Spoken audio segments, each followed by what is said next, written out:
Hey there, everyone. How y'all doing today? Hopefully, everybody's having a good day. It's a beautiful afternoon in Arizona. Unfortunately, it's always warm in Arizona. I find very seldom that I have to put on jeans to stay warm or a jacket.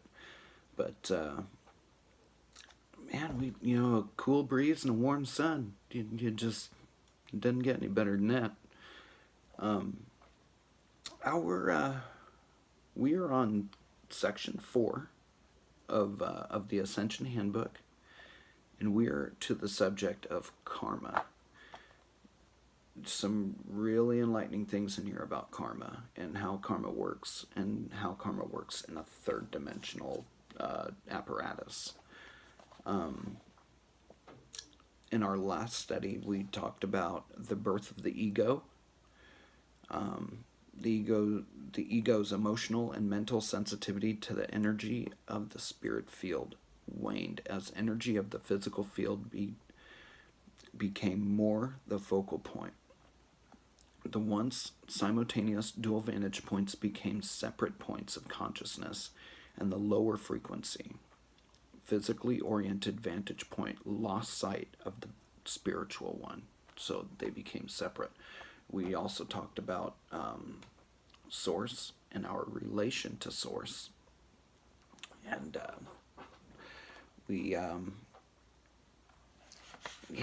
that's just a really awesome subject, and how we separated ourselves from Source to come here to pull off this experiment of just how far can we go away from Source without losing our complete identity. It's been a really, really interesting subject. You collectively pulled off a brave experiment to see just how far from the Source you could go. The good news is actually it's coming to an end. The experiment is just about over. It's my personal opinion that, just based on prophecy and timeline, that we have right around the 7 years left before we see some meteorite come in and just totally tear shit up.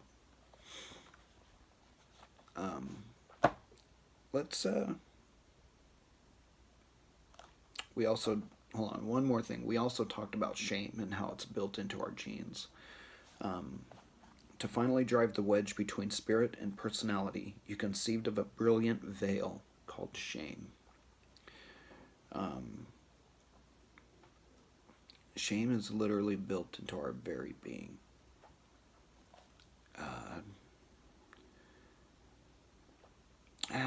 I'm like, it's an interesting subject. I'll have to go back and touch on it later on. I want to just get to the karma part of this. It's going to be really enlightening. I think you guys are really going to enjoy this.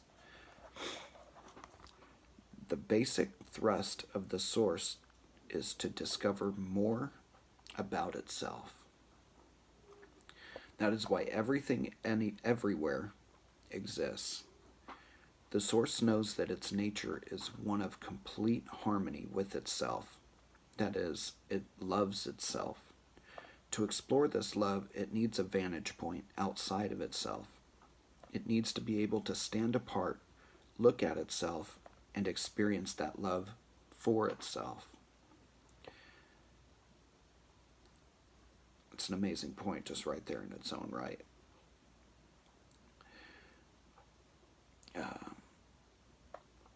This is most effective if the part that is looking perceives itself to be separate from the whole, and yet loves the whole as though it were not separate. You reasoned that the greatest joy would come when a part of yourself that perceived itself as separate would come to love the whole by its own volition. So you decided to continue with the emergence of separate vantage points, even though you saw a potential risk for the species. As a group, you tried an amazing experiment, something very bold and certainly unique in the universe. You decided to erase all knowledge and feeling of your intimate oneness with the Source From your now autonomous projections, you decided that a veil would be drawn between consciousness and spirit at birth, so that a newborn would forget its true nature. Thus, you, reading this voluntarily, subjected yourself to amnesia at birth. You erased all or most of the memory of your spirit nature at birth, to see if your ego self would figure out its true nature during its physical plane life. Or would you leave the physical plane still in ignorance to be surprised on rejoining your spirit self? And how would you treat others of your own kind? Would you joyously revere the spirit evident in them and the planet? Or would you feel so cut off from your own nature that you would deny the spirit in others? If so, would you see them as a threat and harm them? See a lot of that going on. You devised certain rules to guide these interactions within the game. Any exchange between two incarnees was to be balanced, either between them or between other incarnees of the same spirit self. Be it an act of kindness or cruelty, the balancing is what you have called the law of karma. Please remember that the Source did not impose this aspect of the game on you, and no one is keeping score. You and your fellow co-creators added this little twist. Karma has got some bad press because of a little misunderstanding. The law that one act of cruelty must be compensated by another is just a limited third-dimensional interpretation of karma. Cruelty could just as easily be compensated for by a subsequent act of kindness or by forgiveness on the part of the so-called victim. You hoped that through these clues, your incarnations would eventually figure out what was happening, come out of your amnesia, and get to the point of unconditional acceptance or love for the other amnesia sufferers. As an aside, remember that your spirit selves operate in simultaneous time. So a karmic situation between X and Y in one lifetime could be balanced between Y and X in what you perceive as an earlier timeline, so different incarnations. I believe I mentioned that the other day about karma. Things that are happening to you could just be because something, some karma that you had built up in one of your past lives. Say, you do everything right and you treat everyone with respect in this lifetime, but it could just be karma from the past life that you just lived, or one in your past where you were just really shitty to people. Everything balances out. Always. The scales will always be equal by the time we leave this place.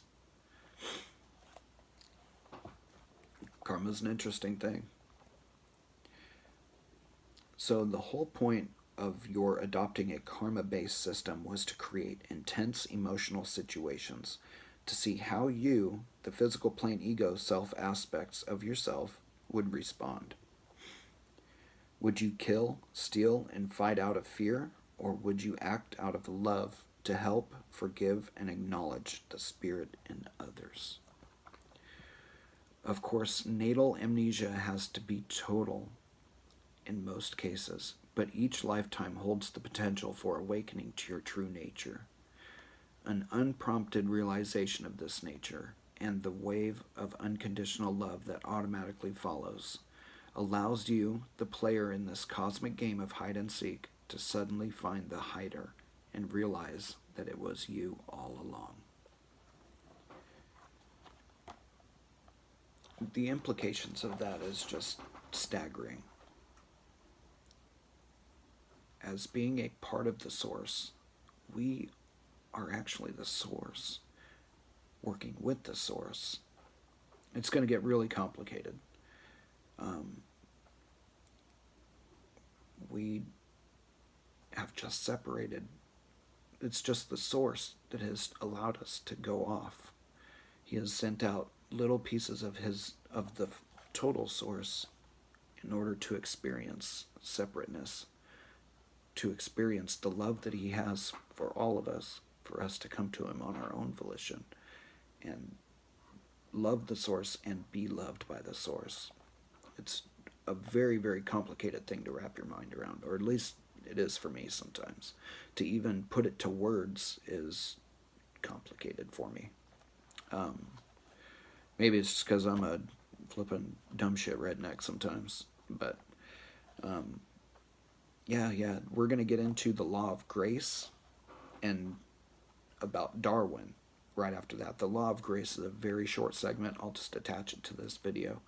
But I've really got to blow my nose, so I'm going to go ahead and end it for now, and I'll be right back. All right, let's go ahead and get into the law of grace. What I've just described was the game until now. By common sense, your spirit selves have decided that enough has been learned by karma. As the planet is on a fast track to ascension, we've got to wrap it up quickly. No more karmic imbalances can be created, and existing balances can either be scratched or played out at your discretion. You may therefore see a dramatic rise in violence over the next few years as you shake out the remaining imbalances. I hope that you now see why your spirit self has kept your ego self in the dark. You did it deliberately to yourself to give yourself the experience and opportunity to realize your true nature from all of the clues lying around, to realize the true nature of others, and to see the source in all things. To aid in the process and to speed things up, you and the planetary consciousness have collectively requested that grace, Elohim, bring its energy to Earth. This energy allows you to shake all this old energy out of your fields and to break any old karmic agreements you have with others' incarnations or your own and the spirit selves across time. Let me read that again. I'm so sorry. This energy allows you to shake all this old energy out of your fields and to break any old karmic agreements you have with other incarnations or your own spirit self and other spirit selves across time.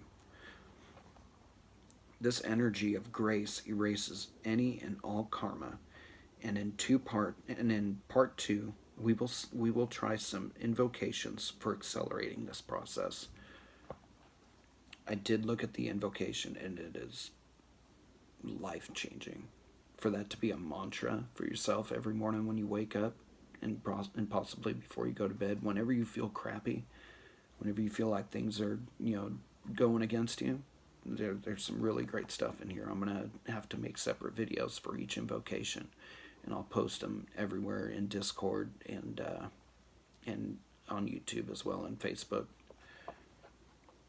So let's get into Darwin. It's not too long. We're actually just about to section 5. We've got about 3 pages.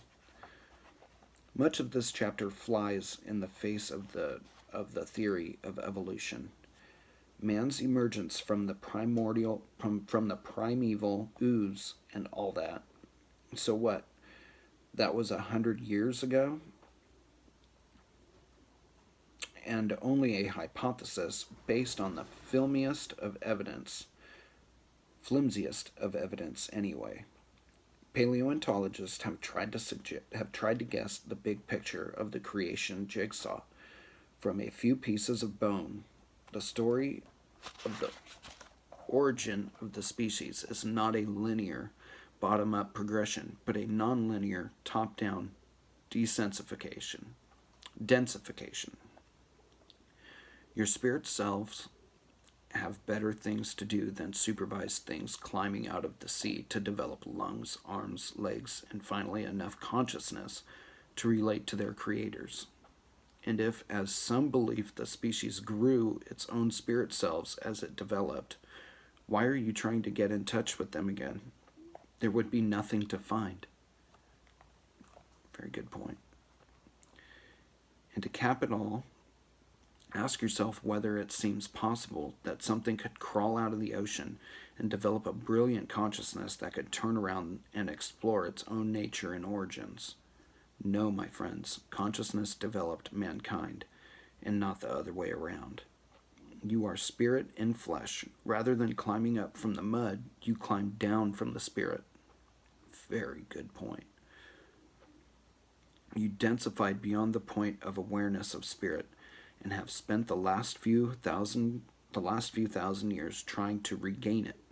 Spirit never forgot. The path back is still there, and now it's a high-speed elevator.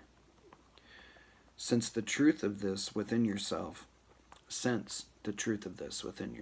Go inside. Visit the temple. Say what's up. Find your higher self. Find your guide.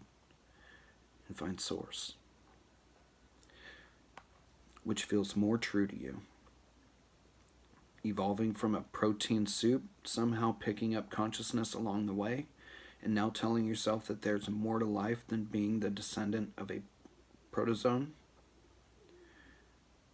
or starting as spirit and taking part in an experiment to lower your frequency, knowing that for the experiment to be realistic, you would have to forget your true nature as spirit.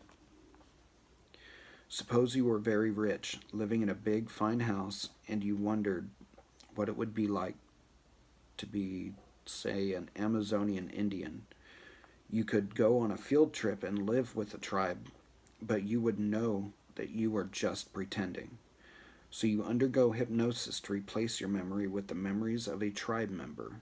Now you live in total realism, unaware of yourself as anything other than a tribe member. After a few years, a team of psychologists kidnap you and restore your memory and reinstate you in your fine house. Now you really know what life in the jungle is. You ate, slept, hunted, and lived with the tribe. You may have mated to produce a replica of your physical form.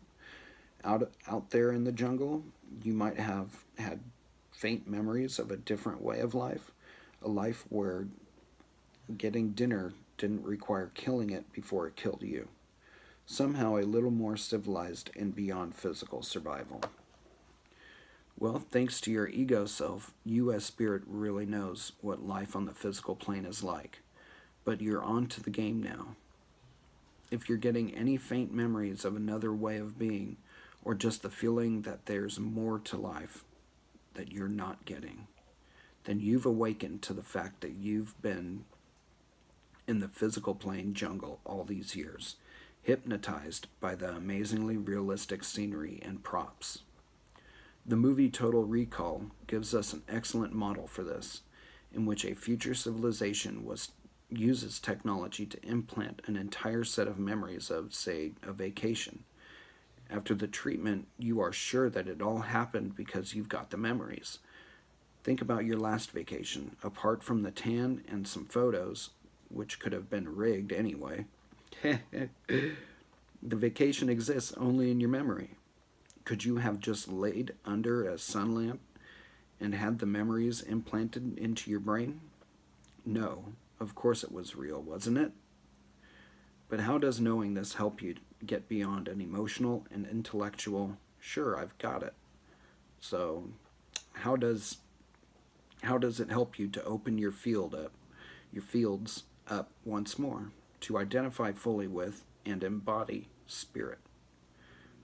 That brings us to the game that replaces karma, divine expression, as it's been called. So that's the end of section 4. We're going to move into section 5. It is divine expression, the field of spirit. It's going to be everything from section 4. The whole book is interesting, but from section 4, it gets really awesome. I believe